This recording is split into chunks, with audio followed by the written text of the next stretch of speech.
വചനജായ വചനജായ വചനജായ വചനജായ.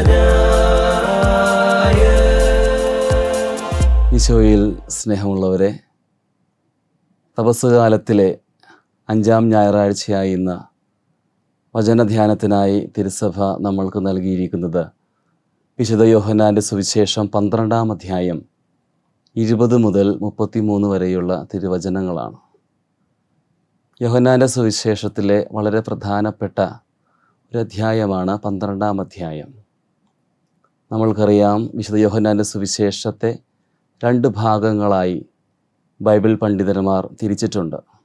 ഒന്നാമത്തേത് അടയാളങ്ങളുടെ പുസ്തകം, 1 മുതൽ 12 വരെയുള്ള അധ്യായങ്ങളെയാണ് അടയാളങ്ങളുടെ പുസ്തകമെന്ന് പണ്ഡിതന്മാർ വിളിക്കുന്നത്. യോഹന്നാൻ്റെ സുവിശേഷത്തിൽ യേശു പ്രവർത്തിച്ച അത്ഭുതങ്ങളെയാണ് അടയാളങ്ങളെന്ന് നമ്മൾ വിളിക്കുന്നത്.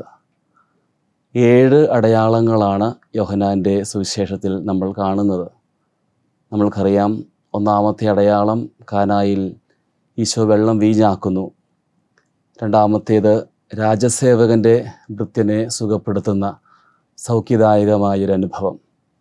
3 ബെത്സയിദായിലെ തളർവാത രോഗിയെ കർത്താവ് സുഖപ്പെടുത്തുന്നു. 4-ാമത്തെ അടയാളം അപ്പം വർദ്ധിപ്പിക്കുന്ന അത്ഭുതമാണ്. 5 വെള്ളത്തിനു മീതെ നടക്കുന്ന ഈശോ.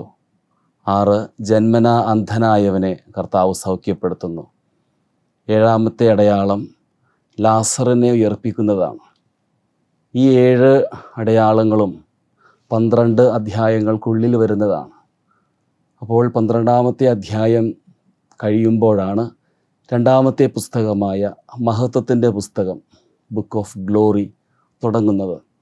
അതുകൊണ്ട് വളരെ പ്രധാനപ്പെട്ട പ്രത്യേകതകളുള്ള ഈശോയുടെ പീഡാനുഭവവുമായി, മഹത്വീകരണവുമായി ബന്ധപ്പെട്ട ഒരു മുന്നോടിയായിട്ട് ഈ 12-ാം അധ്യായത്തെ നമ്മൾക്ക് കാണുവാനായിട്ട് സാധിക്കും. പ്രത്യേകിച്ച് 12-ാം അധ്യായത്തിൽ 3 പ്രധാനപ്പെട്ട കാര്യങ്ങളാണ് നമ്മൾ കണ്ടെത്തുക. 1, ബഥാനിയായിലെ തൈലാഭിഷേകം. ലാസറിൻ്റെ ഭവനത്തിൽ മറിയം ഈശോയുടെ പാദങ്ങൾ കഴുകിക്കൊണ്ട് തൈലാഭിഷേകം നടത്തുന്ന മനോഹരമായൊരു സംഭവം. 2-ാമത്തേത് രാജകീയ പ്രവേശനമാണ്. 3-ാമത്തേത് ഗ്രീക്കുകാർ യേശുവിനെ തേടുന്നു. അങ്ങനെ ഈ 3 വളരെ പ്രധാനപ്പെട്ട സംഭവങ്ങൾ 12-ാം അധ്യായത്തിൽ വിവരിക്കുകയാണ്. തീർച്ചയായിട്ടും മഹത്വത്തിൻ്റെ പുസ്തകത്തിലേക്ക് നമ്മൾ കടക്കുന്ന ഒരു ചവിട്ടുപടിയായിട്ട് വേണമെങ്കിൽ ഈ 12-ാം അധ്യായത്തെ നമ്മൾക്ക് കാണുവാനായിട്ട് സാധിക്കും. ഈശോ മഹത്വം പ്രാപിച്ചത് ഗോതമ്പ് മണി നിലത്ത് വീണ് അഴിയുന്നത് പോലെ സ്വയമില്ലാതെയായി കുരിശുമരണത്തിലൂടെ തന്നെ താഴ്ത്തി ദൈവപിതാവിൻ്റെ തിരുവിഷ്ടം അവിടുന്ന് നിറവേറ്റുന്നതിലൂടെയാണ്. പ്രത്യേകിച്ച് നമ്മുടെ ഓരോരുത്തരുടെയും നോമ്പുകാലം അർത്ഥവത്തായി തീരണമെങ്കിൽ തീർച്ചയായിട്ടും നമ്മളും യേശുവിനെ പോലെ നിലത്ത് വീണ് അഴിഞ്ഞ് ഇല്ലാതെയായി തീരണം. മറ്റുള്ളവർക്ക് വേണ്ടി, നമ്മുടെ ചുറ്റുമുള്ളവരെ സഹായിക്കുന്നതിലൂടെ, സ്നേഹിക്കുന്നതിലൂടെ, അവർക്ക് വേണ്ടി നമ്മുടെ ജീവിതം മാറ്റിവെക്കുന്നതിലൂടെയൊക്കെ ഈശോ എപ്രകാരമാണ് കുരിശുമരണത്തിലൂടെ ഇല്ലാതെയായി തീർന്നത്, ഈ ലോകത്തിനു വേണ്ടി തൻ്റെ ജീവനെ തന്നെ മോചനദ്രവ്യമായി എപ്രകാരം നൽകിയതോ അതേപോലെ തന്നെ നമ്മളും ആയിത്തീരുവാൻ ഈ സുവിശേഷ ഭാഗം നമ്മളെ ക്ഷണിക്കുകയാണ്. ഈ സുവിശേഷ ഭാഗത്തിൽ വിജാതീയരായ ഗ്രീക്കുകാർ യേശുവിനെ തിരക്കി വരുന്നതായിട്ട് നമ്മൾ കാണുന്നുണ്ട്. അവർ പീലിപ്പോസിൻ്റെ അടുത്താണ് യേശുവിനെ കാണാനും യേശുവിനെക്കുറിച്ച് അറിയാനും യേശുവിനെ ഒന്ന് പരിചയപ്പെടാനും ഒന്ന് സംസാരിക്കുവാനും അവർ ആഗ്രഹിക്കുകയാണ്. പീലിപ്പോസും അന്ത്രയോസും കൂടി ഈശോയെ വിവരം ധരിപ്പിക്കുന്നു. ഈശോയെ കാണുവാൻ ഗ്രീക്കുകാർ വരുന്നത് കൊണ്ട് ഉദ്ദേശിക്കുന്നത് ഈശോയുടെ പരസ്യ ജീവിതത്തിൻ്റെ ഒരു പര്യവസാനമാണ്. മറ്റുള്ള വിജാതീയ ജനതകൾ ഈശോയെ അന്വേഷിച്ചു വരുന്നു. ഈശോ നൽകുന്ന രക്ഷ എല്ലാവർക്കും വേണ്ടിയുള്ളതാണെന്നുള്ള ഒരു സത്യം ഇവിടെ അടിവരയിട്ട് നമ്മൾ കാണുകയാണ്. ഈ ലോകത്തുള്ള സകല മനുഷ്യർക്കും വേണ്ടി നൽകപ്പെട്ടൊരു സദ്വാർത്തയാണ് യേശുനാഥൻ.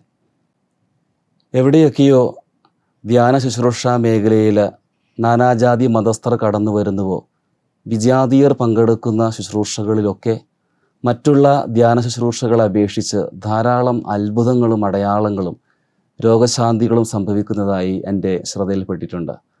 പ്രത്യേകിച്ച് മുംബൈയിലെ താബോർ ധ്യാന കേന്ദ്രത്തിൽ എല്ലാ മാസവും 2ാമത്തെ ഞായറാഴ്ച വിജാതീയർക്ക് വേണ്ടി അവിടെ സ്നേഹസംഗമം എന്ന പേരിൽ ഒരു സുവിശേഷ സംഗമം നടത്തി വരാറുണ്ടായിരുന്നു. മറ്റുള്ള ശുശ്രൂഷകളെക്കുറിച്ചൊക്കെ അന്വേഷിച്ചപ്പോൾ എനിക്ക് മനസ്സിലായത് നാനാജാതി മതസ്ഥർ പങ്കെടുക്കുന്ന ഈ സ്നേഹസംഗമത്തിലാണ് ഒത്തിരിയേറെ രോഗശാന്തികളും അത്ഭുതങ്ങളും വിടുതലുമൊക്കെ നടക്കുന്നതെന്ന് എനിക്ക് മനസ്സിലായി.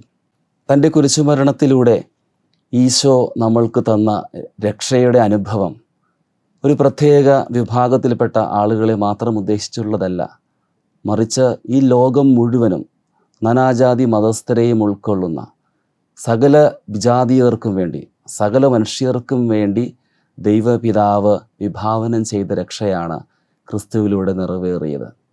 അതുകൊണ്ട് കർത്താവ് നൽകുന്ന രക്ഷ എല്ലാവരെയും ഉൾക്കൊള്ളുന്നതായിട്ട് മാറണം. ഈ നോമ്പുകാലം തീർച്ചയായിട്ടും അടയാളങ്ങളുടെ ഒരു കാലമായി മാറട്ടെ. നമ്മളിലൂടെ യേശുവിനെ മറ്റുള്ളവർക്ക് കാണിച്ചു കൊടുക്കുവാനും നമ്മുടെ വാക്കുകളിലൂടെ, പെരുമാറ്റത്തിലൂടെ, നമ്മളുടെ പ്രാർത്ഥനാ ജീവിതത്തിലൂടെ, ജീവിത മാതൃകയിലൂടെയൊക്കെ മറ്റുള്ളവർക്ക് യേശുവിനെ കാണാനും അറിയാനും അനുഭവിക്കുവാനും കഴിയണം.